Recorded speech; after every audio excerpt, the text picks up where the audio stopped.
25 years ago, like I said, I had a son, my first child. And then I thought, you go through that. I think having kids either makes you a man or breaks you as a man. You either step up or you step out. So I thought it's time for me to, change my life and look for, look for a higher purpose or a bigger meaning of life. So I was always kind of interested in religion. I always had a religious belief, although I didn't have a religion. So I always believed in God, but I didn't, even though I grew up as you might call, loosely speaking, a Christian in a Christian family, we would only go to church if you was getting buried or getting married. We wouldn't practice any Christianity, you know what I mean? So I used to have where I live, I was like a hill, like a small hill. And I used to go there and pray before I knew anything about Muslims or religion or anything. I used to go there and pray, and I would sort of point up to the sky and just pray. Okay, whenever I needed something, normally to complain, to be honest, So I made a promise that I would go looking for God. He wouldn't have to come looking for me. I would go looking for him. So I set about this sort of journey to go looking for God. So obviously I spoke to Christians, I spoke to Jehovah's Witnesses, Hindus, Buddhists. Like I say, I don't know any Jewish people just because they just don't live around my areas. So as I would have spoke to them as well. I spoke to various different types of people, but not so much Muslims. Muslims sort of kept themselves to themselves. You know what I'm saying? I tried a few times to get them to come around my flat, my apartment where I was living, to come around and speak to me about it, but they sort of let it down. So eventually, after the third time of them not coming, I decided to go to the mosque and ask my questions there. So it was during Ramadan, but I didn't really clock that it was Ramadan, you know what I mean? So I said to myself, I know this Muslim people, this Muslim lot, they don't drink alcohol. So out of respect, to go to their mosque, I won't drink alcohol for 3 days before I go, to make myself sort of clean. I know 3 days isn't a lot of time, but for me back then, it was a bit of time. So I went there and I sat down and started, because I only went there to speak about the crucifixion of Jesus.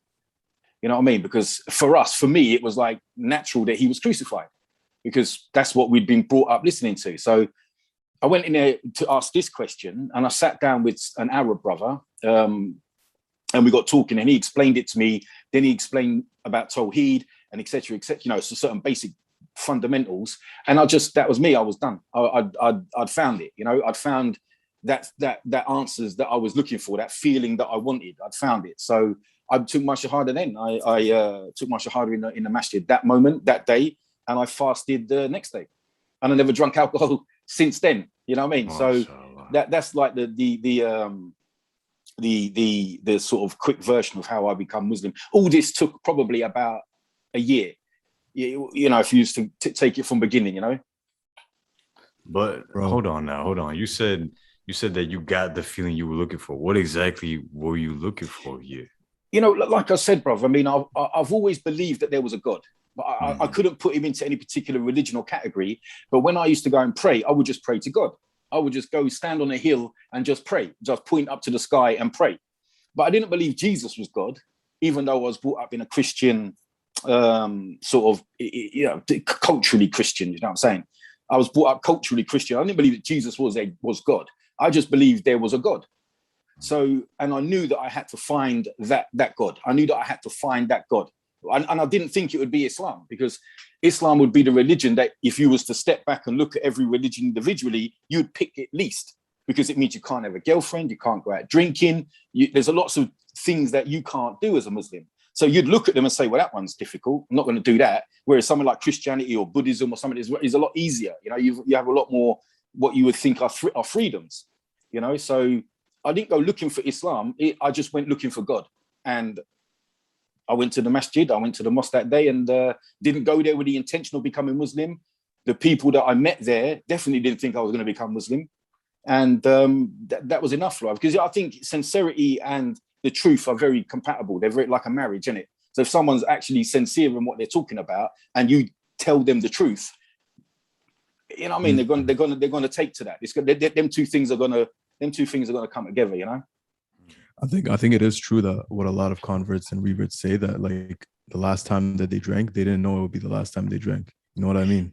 Yeah, defo. Because I used to drink like most days, every day. So to me, it was normal. You know, drinking for us as in a white family in the UK. I don't know about America and that, but it was normal. You know, like for me to drink as a young kid, 7 or 8 years old, in my house was normal. My dad would call me downstairs when he had his friends round for a drink, and he'd get a glass of whiskey and he'd pour the whiskey in the glass. I was only about 9 or 10, and he'd make me drink it just so he could show his mates that his son could drink. You know what I mean? And my mum used to put whiskey in my bottle to help me sleep. You know, so little nip of whiskey in the bottle when you're a baby to help you sleep. So these things, we're going back into the 1970s, when we're going back a long time where things were different, you know what I mean? But yeah, if you'd have told me then, when you go to this mosque, you're not going to drink for the rest of your life, I probably would have ran away. But I didn't go there thinking that, you know what I mean? So, but alhamdulillah, I don't miss it. Yeah, alhamdulillah. I don't miss it. So, bro, when you went in there and you asked them, you said about the crucifixion of Jesus Christ, peace be upon him. What did they say? Well, they told me that they said that it wasn't actually Jesus that was crucified. It was a man that looked like him. Mm-hmm. Okay. And the likeness of Jesus was put on this man, and he was crucified, and Jesus was taken up to heaven, the second heaven, in order to come back and finish his job, his task, his mission. Mm-hmm. And so he spoke to me about that, which kind of made more sense than Jesus was crucified for sins that he never committed. You know, like that God had to have a son, then sacrifice that son to forgive me. So it wasn't such a big, it was just a case that it was a different narrative than what I've ever heard before. I've never really heard anyone challenge that, you know, I've never heard anyone challenge the crucifixion, you know what I'm saying? So, but like, I wasn't a devout Christian, so it made more sense to me that he wasn't crucified, you know? So was that like what did it for you, or was it? No, but it was more the rest of it. You know what I mean? It was more him talking about there being one God and praying to that God and believing in the angels and the books and breaking down the history of the Bible and the Old Testament. So just he didn't go into massive detail, and I think that's important when you're giving dawah. You've got to sort of, you know, it takes more wisdom than knowledge to give dawah. You know what I'm saying? So it's okay whacking people with loads of knowledge, but if they're not absorbing it, you give them what they can absorb. You give them what they can take on. You know, and some people don't need a lot. If it's the truth, they don't need a lot of it to accept it or to recognize it. You know what I mean? If it's the truth, it's the truth. They don't need to know volumes of books. They just need to hear the truth, and then the rest of it will flow. You know what I mean? The rest of it will go. Man, that's true. And like sometimes I'll catch myself getting like overly excited, where it's like I want to share more than I need to, and I have to stop myself and be like, yo, they probably don't need that much. They probably just need one little snippet, and like let it go with them. If it's gonna grow and it's gonna allow them to realize what it is, alhamdulillah. And if it's not, well, alhamdulillah, like Allah guides who he wills. You know, exactly, bro. You know what I'm saying? Sometimes you don't need to go. And I think that's just over keen and zealousness from Muslims, where they just want to tell you everything. Because I suffered a lot from that when I first became Muslim. Every Muslim then after I spoke to thought that it was their duty to educate me, you know, and you had got loads of different opinions coming at you and do this way and do this that way, because they think because you're a revert that it's their job now to tell you everything that they know about Islam, which can be overwhelming and can be confusing, you know what I mean? Oh, yeah. It can be a little bit sort of like overpowering. So I tend now, from experience, just to gauge the person. Some people, sometimes it's more important to say a little but mean a lot than it is to say a lot and get lost in it. You know what I mean? And people just forgot what you said 10 minutes ago. You know what I mean? 100%. So, bro, that was you reverting, coming to Islam, becoming Muslim. So what do the next years look like? I don't know where they're going to come, bro. You know what I mean? For me now, I mean, I'm 51. So if I'm in a stage of my life now, I'm more focused on helping than I ever have been. Okay, simply because I feel like I'm coming to the end. I'm not that I'm ill, or I don't know that I'm ill, or I haven't got an illness or anything like that. But I'm not going to live another 51 years. I mean, I could live 51 years. You can live to 102, but most likely your average age is about 82, 83, or something. So I need to do something now, bruv. You know what I mean? I need to do something now to help, to input, to make a difference. I need to do, when I stand in front of Allah on Judgment Day, I need to have something, you know what I mean? and I need to tell people what it is or show people what it is that I can, even if it's this much. At least I can stand there and say I did this much.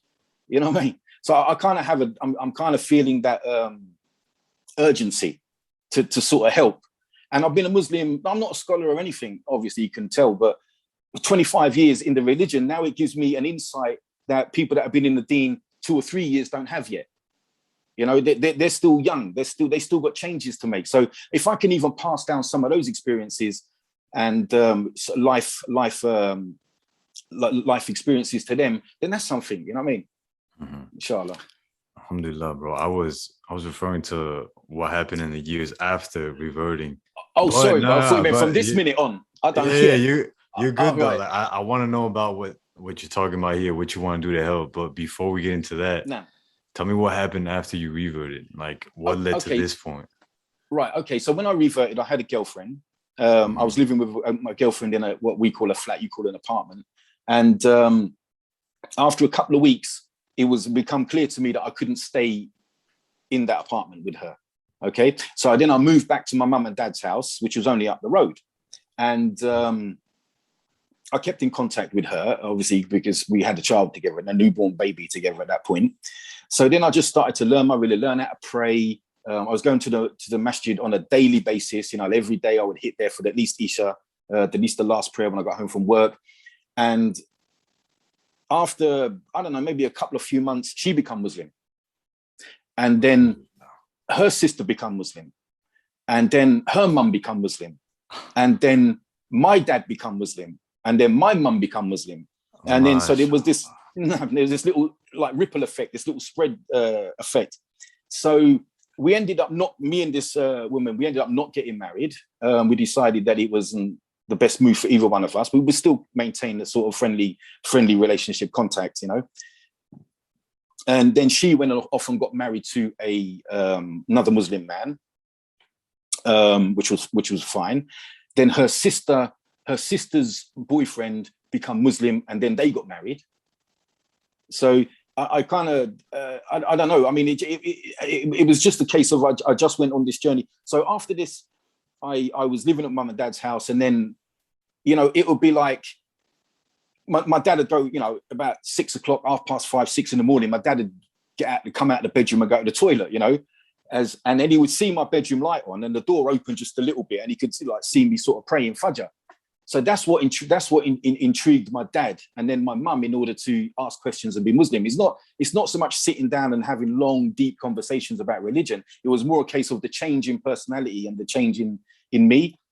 So so that was that. Then I went off and got my own place, and some years later I got married myself. Unfortunately, just that marriage did 16 years, 17 years. It didn't work out, unfortunately.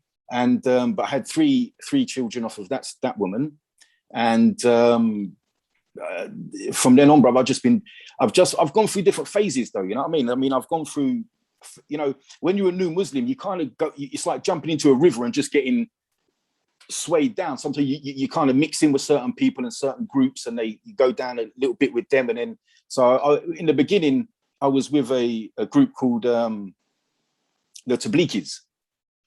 And no disrespect to them, I don't want to get involved in any arguments with any groups. And then I went with them, and after a couple of years out of being with them, I went in with another group. These guys were more Salafi. And then now I just sort of keep myself sort of balanced by myself. You know, I don't really affiliate too strongly with anybody. I just practice the religion, basically, brother. You know what I mean?